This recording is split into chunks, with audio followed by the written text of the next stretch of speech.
If I were standing by the griddle with a spatula, I'd be at total ease. But this is something I don't do quite as often, but I look forward to giving it my best shot. As you can see from the screen, a different way of building a business. That's a personal thing, obviously, but what that means to us and to me, coming out of the corporate world many years ago, is building a business where you're making your decisions on maybe some non-traditional inputs. We try to make decisions that are true to the vision we have for our business rather than to what's going to produce the most short-term revenue. We place high value on social profit, not just financial profit, with faith that doing that is going to create good financial profit in the long term. And we tend to take a very long term to our decisions, partially because I think it's the right thing to do, but also as bootstrappers, very often that's how you have to do it.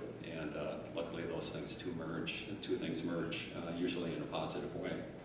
So as we go through this, what I'm going to try and accomplish, because in 12 years there are so many significant things that have happened that you would all be sleeping by the time we got done if I went through them all. I'd like to kind of do a little overview of what the last 12 years have been from a growth, from how we've moved along the timeline, if you will. And then get into, during that time, we walked into the business with some, I would call them core beliefs as to what it is we want our business to be, what's important.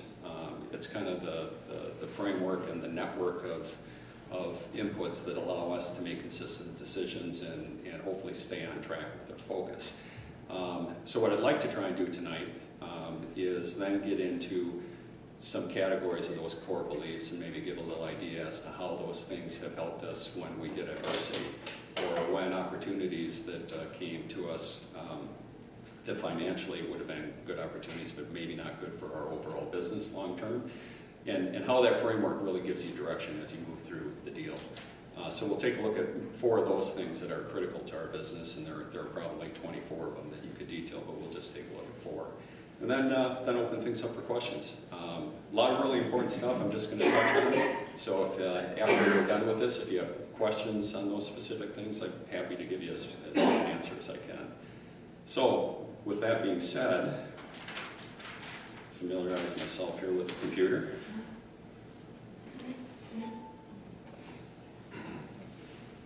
In 2003, and prior to that, we had lived up here for approximately 6 to 8 years, forget what it was exactly. Well, we did not move up here to open a diner. In fact, we moved up here for more altruistic reasons in that we were leaving a life that I had worked in corporate, and we were hoping to discover a little bit more passionate life and do passionate things. Different basis for why we were doing things other than just making money. Not that money is bad. I'm a Wisconsin kid, but I grew up with this love of diners from a family trip we took out east when I was, I think, about 12 years old. We went out and saw Gettysburg, saw Washington, D.C., a lot of important things in our country's history. My parents wanted to make sure we shared that. And little did they know that the most impressive thing that I was going to see was somewhere in Pennsylvania when we stopped at this shiny stainless steel diner that was just like, wow, didn't know it existed.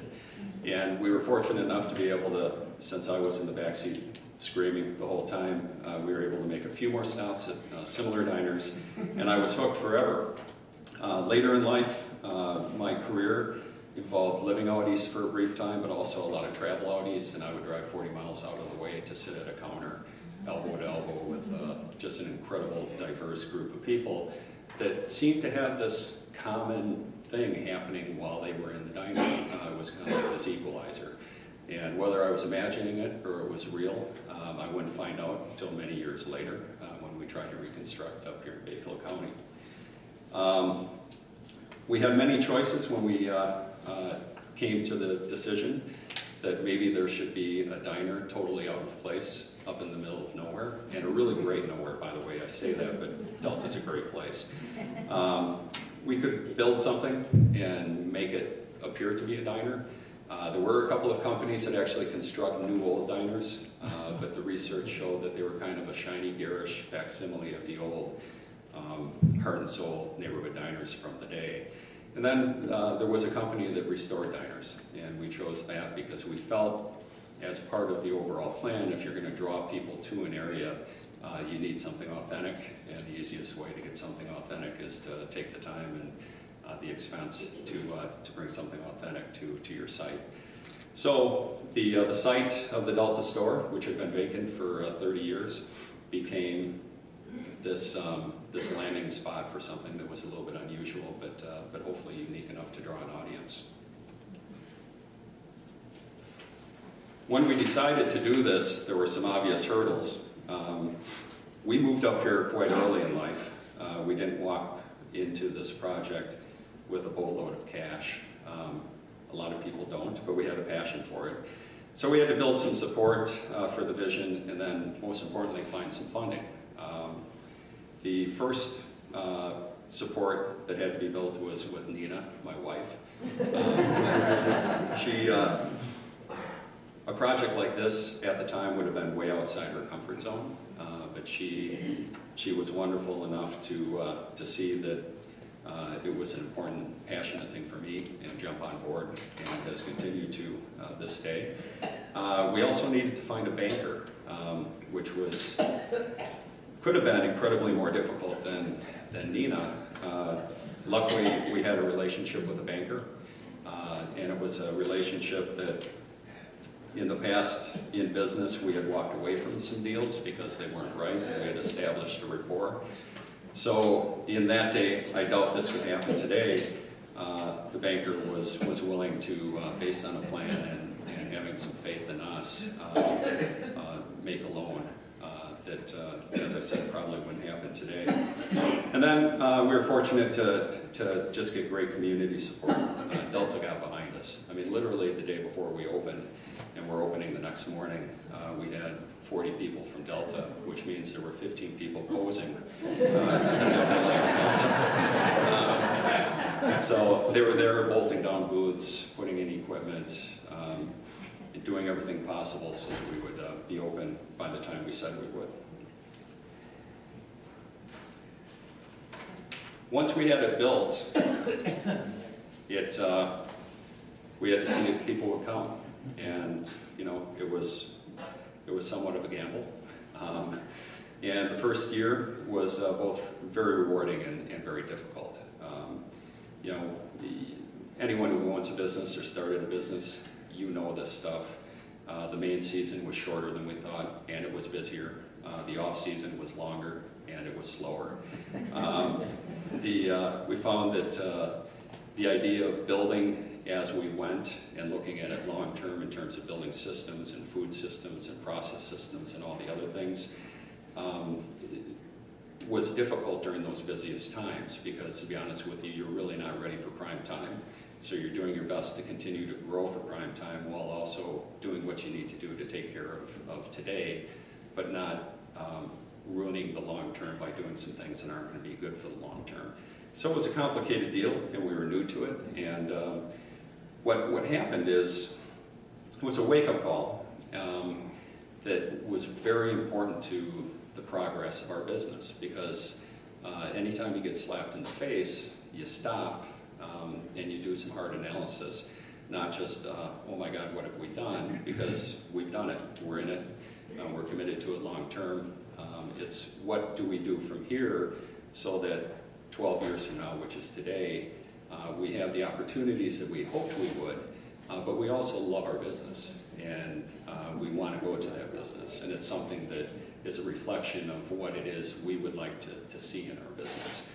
And the irony of it is that a lot of those decisions you make, you're making decisions that you're not going to be able to actually see the result for 6-8 years, because we're bootstrapping, we're moving slow, and therefore you may be doing things that your customer base sees that they won't actually see the end product of those efforts for quite some time. So you're evaluating everything in terms of how can we not only do what we need to do to be long-term successful and have this be what we want to be, but how are we going to put the right people in the room?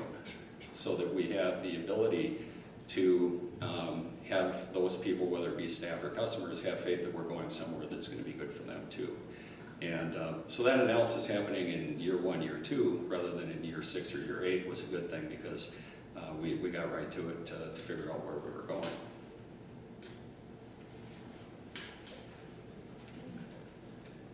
So we did that, and you know, it's a 2-day story, that first 6-8 years. But suffice it to say that we were making progress every day, we were making progress every year, and we probably were making less progress from a financial standpoint than we were from a building a business standpoint, because we felt that was more important. One example of that, after year 1, I realized that I had too many seats. I needed to slow down the summer, believe it or not, in order to be able to create a business and an infrastructure of how we handle our business and project what we want to be, so that we're still here in 5 years or 6 years, as opposed to have it become something that is unfocused and therefore long-term doesn't have the distinct differentiation that's going to cause people to drive 2 or 3 hours to come see us. So in year 1, after year 1 that summer, I took out 40% of our seating. We had put some techniques into the door that we didn't fill a seat until we were ready to serve it. We ran short hours because I wasn't going to open the doors unless I had staff that was going to be able to represent us well for the long term, even though we also needed money to pay our bills. And then we sacrificed on the financial side personally to do whatever we had to do to fund that. And that all paid off. It wasn't easy. I don't know if it was a good decision. It turns out I think it was for us. But all these things allowed us to hopefully grow what it is that we see this business being tomorrow and next year and 10 years from now. We were 5 years in when we came across a big decision, which led us to build a plan to maximize our model financially. And that was, we had a $50,000 bomb dropped on us that just as we were starting to see some sunshine, we found out that, that we had a septic that wasn't going to last more than another 5 years. And at first you're upset and you're not happy that the planning and the building wasn't what it was supposed to be. But the reality is we had 3 options. So at that point, do you stay open, keep doing what you're doing, knowing that everything that you do is going to go away in 5 years because you no longer have a viable septic system? Or do you pick up and leave? It is a diner after all. The same crane that came in and put it in could pick it up. But we have 5 years of investment in building staff, building customer base, building brand, building all those things. Huge investment to walk away from, which probably would have made it something that wasn't viable if we went somewhere else because we were still bootstrappers. And then the third is invest the money in the ground, but do what you need to do in order to justify putting that money in the ground in terms of building your infrastructure so that the revenue and everything that we see and saw at that point was going to happen. We just needed to be able to do it sooner. And we're still here, so obviously our decision was to re-up and find a way to maximize what we could do. And in order to do that, the first thing we had to do is decide what that maximum was, and does it justify it? And Craig's in the room here. Showalter and Craig was instrumental in sitting down with us and doing an extensive business plan to get all of those unknowns on the table so that we could go from there. Once we found that the model in the plan, and it wasn't a plan where we sat down and kind of fit the plan to what we wanted to hear, it was a pretty critical plan, then we needed to find a way to finance it. And to finance it, we weren't a good date financially for a bank and for traditional financing. Nothing against them. We had made a lot of decisions to not go after short-term revenue, which would make us look better on a P&L, but it wouldn't have been good for our long-term business model. And so we had a great story. We knew and we could document potential, but that doesn't do very much when you're out there trying to get a loan. So the bottom line was that, as a bootstrap business, we had a passionate business. We had done an awful lot of good stuff to build a platform to move forward. We were in need of some creative thinking in terms of how we can make this thing work on a financial basis. And in working with Craig, and then an awful lot of discussions with local economic development people, good friends, business people who were successful, there was a moment in a conversation where somebody said to me, and I thank her very often, she said, Todd, you're looking for people who are passionate about what you do, who have the financial wherewithal to be able to be involved, and who would also, beyond the emotional reasons they might want to be involved in your business, they would be able to see that there's a financial upside to it too. It sounds to me like you're talking about your customer. And, light bulb went off at that point, but also some caution, because the last thing we want to do is go out to our customers and make them feel like we're preying on them for money. Not a good move. So I'm not going to get it in detail, but I've shared it up here before in another forum, and I'd be happy to talk to anybody about it. We, meaning all those people that I relied on, we were able to build a very dynamic local grassroots funding model. That the net result is that our business, 40% of the ownership in the LLC is from our customer base. So, we own less, but what we own is something that's very, very passionate. It has, I think, a very good financial future, and it gives us people on the LLC who understand why we make the decisions we do, and why long-term it's going to be a very good financial reasons for us to do that. So that is not everything. So talking about all that, what happens is there are all these decisions you're making that are minute by minute during the day, they're week in and week out, they're month by month, and all of them are opportunities to go astray or to do something that isn't, maybe it might be the convenient thing to do in the short term, but long term it may not be the best thing for your business. And what we tried to do is analyze why we're making these decisions, so that we were consciously making the decisions based on the right reasons. And what came of that is that culture and brand and these things that are talked about a lot, what are they?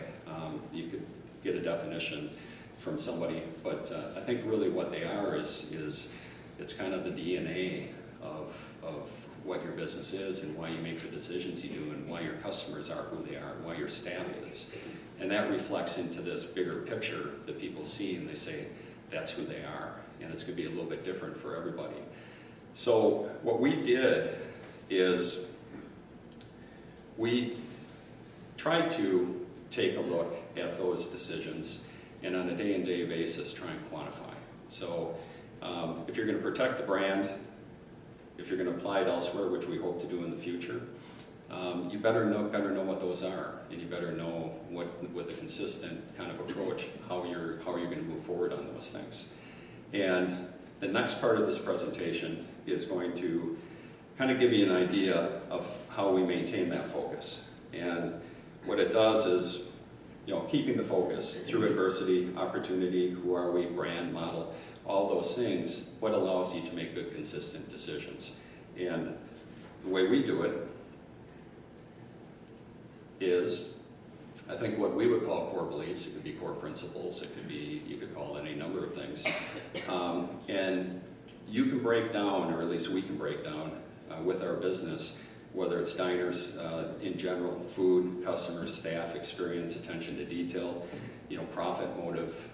There are probably 30 different things that if you analyze why you make the decisions you do, there are some core beliefs that drive those decisions. And that can be the backbone for moving your business forward, at least in my mind. So what I'd like to do, and I'm going to do this pretty quickly, is take a look at 4 of these core beliefs: diners, food, customers, and staff, to kind of give you a sense for how that works. So one of our core beliefs, and without this one, we aren't here talking, is that diners are different. Goes back to my trip as a 12-year-old. The physical appearance, the retro cool, they're uncommon. There's a vibe in them that's different. All those things are different. Whether you understand why it happens or not, it doesn't matter. When you walk in, you kind of know. Diners are different for other reasons. It all happens out front. The sights, the sounds, the aroma, the vibe, the interaction, all that kind of stuff, it's palatable, but if you had to describe it, it might be hard to describe if you weren't in the process of building it and doing it every day. Diners are different, shared experience. Staff with staff, staff with customers, customers with customers. You know, the ownership, being part of that whole dynamic as opposed to trying to dictate the dynamic. All those things are, in their own way, unique to a diner. It's not that it can't happen elsewhere, but it's different in a diner. And I'd experienced it both as a consumer and now as somebody who owns a diner. And you're part of something bigger than the individual. What's going on at the next booth over at the stool, you may never talk to those people, but whatever's flowing over the booth in terms of positive vibe versus negative vibe, that's a part of your experience. It's a different place where you can create something that is different than a general restaurant, I would say. So we believed in that. We also knew that because of all those things, diners attract attention. They look different. They're shiny, they're stainless steel, they got neon. People are attracted to something like that stands out. So customer photos, drive-by photos, yeah, kind of a off joke here, but we call them drive-by shootings. We have a lot of them in Delta. Car pulls up, window goes down, take a picture, and then they drive off. But every one of those photos is shown to how many people. There's a guy, Jerry Berta, outside of Grand Rapids, Michigan, who has, well, it's on here, I believe. It's the lower left diner called Rosie's Diner. Those of you who are my age will remember Rosie's commercial selling paper towel, and it was in New Jersey, and that's his diner. He moved it to Michigan. He's an artist. Turned out not to be a great businessman, but he lent us some wonderful advice. We stopped by when we were on the way back from where we were redoing our diner, and as we're leaving, just kind of as an afterthought, he said, oh, by the way, if you have a vestibule, put your city and your state on it, because there are going to be thousands and thousands of pictures taken of that, and it's going to be the best advertising value you get, and it's going to tell people where to go. And Jerry was right. So what happens because of all that buzz is we've been the beneficiary of some fantastic over the transom media coverage. And by over the transom, in the old days, I can go out and seek PR for a client, and chances are they will come and do that if you know what you're doing, but they're doing their job. If it comes to you because there's interest and they walk into your doors because they want to be there, you have to screw up pretty badly not to have something good happen. And so we made a decision that we weren't going to go out and seek. We were hopefully going to do the right things to have it come and find us. And we've been fortunate that that's happened. Core beliefs. I think I'm just going to forget about that. Diner food. Every plate matters. Every single plate has to matter. Presentation, how is it cooked? There has to be pride in every plate from every hand that touches it, and there's a system as to checks as before it goes to the table. Everybody has to take ownership of that food. So as you can see, there are a whole lot of things involved in that. There's staff, there's prep, there's cooking, there's got to be pride on many levels for that to happen. Every plate matters. We wanted to do simple food, but do it at a high level. We don't have any chefs in the house. I love chefs, by the way. But in wrong situations with chefs, there can be ego brought into the deal where it's about their food. There's one rock star at the diner. It certainly is not me. It's the diner. And I'm there supporting the diner just like all my staff is. So the food represents what the diner represents, just like everything else that we do in the place. So you'll see eggs there. We have a grill that miraculously and hopefully every time produces perfect over easy eggs. So, you know, it's a simple food, but we can make it the most elegant food in the house by doing it to a standard and doing it right every time. Same thing with hash browns, same thing with anything else that you see on this picture. Line item by line item analysis. We go through every single thing on our menu, and if I can't sit here and tell everybody in this room why it's different, why it's better, why it's done better, why it's unique, whatever it might be that makes it stand out from what you can get elsewhere, and that's not saying it's bad elsewhere. This is our standard. It shouldn't be on the menu. Simple. And every component item, if I can't tell you why we're preparing it as well as we can, you know, you take, if you can't cook fully cooked eggs for an omelet, and you do the best saute in the world to put in that omelet, but the eggs aren't done right, you have a substandard product. Everything in there has to be done at the highest level. Conversely, if you do that line item by line item analysis and walk through it with everyone in the house, and everybody is passionate about the fact that every part, every component of that product, and that's your goal, is the best that we could possibly do, you're going to have a good reaction from customers. Set the standard and stick to it. Food is a very subjective thing.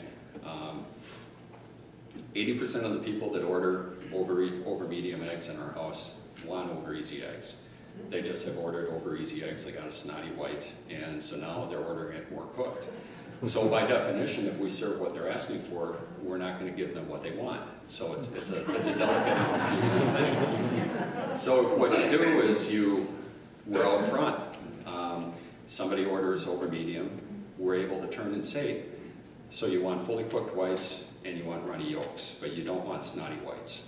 And they say yes. I say, great, when you're here, please order an over easy egg, because that's what you'll get. So you set what your standard is, and then you don't chase your tail, because I'll give you the example of bacon. We partner with 6th Street Market. They make Delta Diner bacon. It's a wonderful applewood smoked bacon. We cook it to a standard of crispness, and hopefully every time that you get it, and it's going to vary a little bit based on marbling or the components of that product, when we get it, it's going to be within that standard. What we did the first year is we chased our tail trying to cook bacon to everybody's expressed desire. So somebody says, I want it crispy. Well, what is crispy? Well, crispy is burnt to some people. Crispy is, not quite floppy to other people. So if I do that, I'm going to be wrong 50% of the time. Not a good business model. If I say, here's how we cook our bacon, and then I hit that standard every time, and everybody who is there cooks to that same standard, I get to be right 99% of the time. And guess what? I'm going to draw an audience to that, but people who want not necessarily just good bacon, but they have a specific bacon, a burnt bacon that they want, they're probably going to find somewhere else to get their burnt bacon and be happy with it. But it's going to keep us focused on what it is that we're trying to do well. So you take that bacon principle and literally apply it to everything you do in the place. Chances are you're going to have a good day and you're going to be successful. So you set the standard. Rule of 3, really quickly, you get a ton of advice, and anyone who's in business can agree with this, as to what you should do with your business. I've set the rule that usually I incorporate that advice if it's preceded by 20 good questions, so that they know what I'm trying to achieve before they tell me what to do. But you do get some gems that come in. And a gentleman who was in year 1, he said, yeah, everybody tries to do zero waste, but what you need to do is put it into an actionable approach. And he said, if you don't have 3 major uses for a component, don't get the component, move on. And we've altered a little bit because there are some things we're zero waste on, and we're buying specifically for a volume, and we will sell out of it so we don't have waste. But the rule of 3 takes something that's a concept and it puts it into an actionable kind of, procedure that you follow. Zero waste. The biggest waste very often comes if you don't do your job at the grill, because you're throwing food away that people are not eating. Okay? So you take care of that by doing your job. The other part of zero waste is never have a special that's made up of what it is you need to get rid of in the refrigerator. And the way you do that is you do proper planning so that you're buying the best quality ingredients you can, but then you're using them all. And you don't be afraid to sell out, because the whole idea is you want people to buy it, you want it to sell out, but then have other things that you can replace it with that are going to be equally as good. So that's our concept of zero waste. And really importantly, up here, and it's actually, to people we get from the outside who come in, this is something that tends to be somewhat surprising to them. Invest in local partnerships.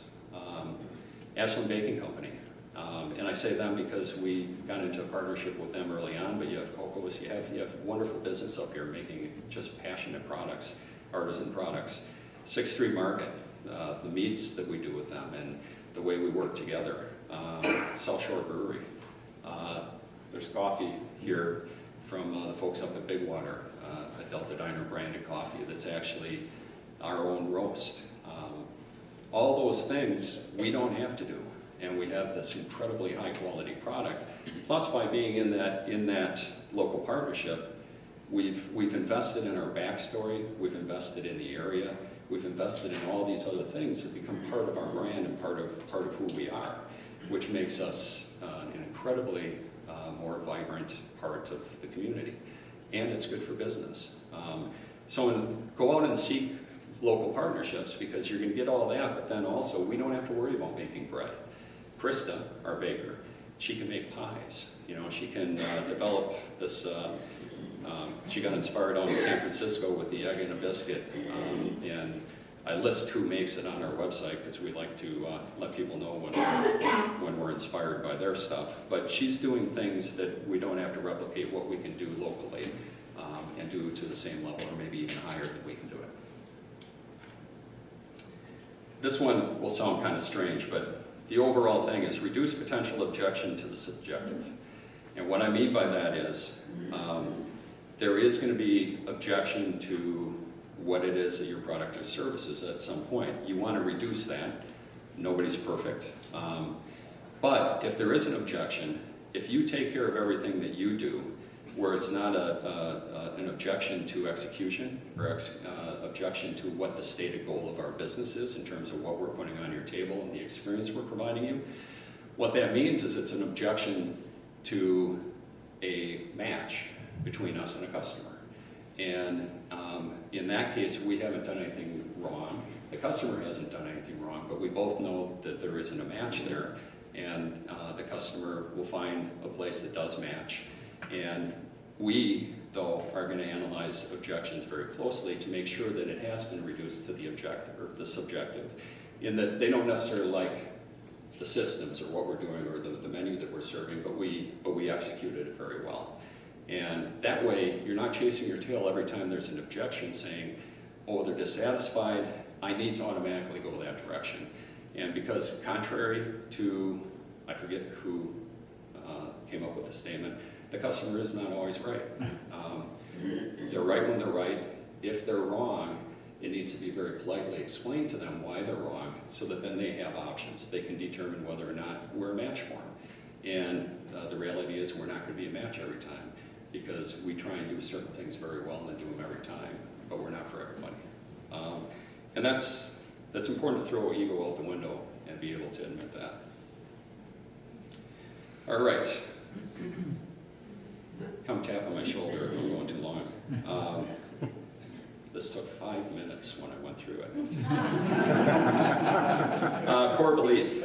We need to find great customers. And great customers is not a judgment of good or bad. It's simply a product of a match. So one thing is location. The standard concept of location, location, location is great if you're willing to adapt your product service offering to the traffic passing by that location. Establish location, establish traffic. You need to figure out what that traffic is and what product you can put on that location to be successful. Conversely, the alternative is to build a new location, hence out in the middle of nowhere, and draw the perfect customer to that location. And then from that, because and this is the long haul approach because it takes time. 1 becomes 3, 3 becomes 6, 6 becomes 12. 12 at some point becomes 30. 30 becomes 100. At some point, you hit critical mass where there are enough people in a general region like Duluth that we're all independent little stars that we're saying, hey, I like the Delta Diner. Now all of a sudden those become interconnected because there are enough of them. And the relationship isn't between us and them, it's between us and them, but it's also all these dots become interconnected because they get a relationship. And then it goes boom, and 100 becomes 500, 500 becomes 10,000. You know, that takes years to do. And, but the beauty is, 12 years in, you know, I think we probably did 30,000, 35,000 plates last main season. There aren't 5 people that walk through the door that I wish hadn't. And it's because they're coming in predisposed because, you know, even though we're 30 to 60% new customers every day, more than half of them are either sitting across from somebody who brought them there, or else they've been sent by somebody. So they've already been predisposed to what our product is because an ambassador has sent them our way. So it's a hard business model to toe the road in the beginning because frankly, we bled to do it. But we had a really good core belief that that customer base was so important to what we were going to do. Make passionate customers out of those who value what you sell. Together, product service. The easiest way to put this, if you make your living selling Ford trucks, don't target Chevy truck owners because you're probably selling to the wrong audience. You may be able to convert some, but if you're going to make your living doing that, it's going to be frustrating. And admit that there are individuals that we're not going to be right for, and it's nothing against them or us. Just make sure that what you are doing, you're doing right so that it's a subjective opinion. Probably the most important reason you need to put great customers in the seat is you can't have great staff if you don't have great customers. And what I mean by this is I feel we have great staff. It isn't simply because we train well or we have great systems or we're trying to share a vision with them. The main reason we have great staff is they love their jobs. They make good money, but when they come in, because of the customer work we've done, they're walking up to a table that they're going to have a great interaction with, as long as they hold up their part of the bargain. And when people love to come to work, it again defines who you are, and it helps you keep the focus.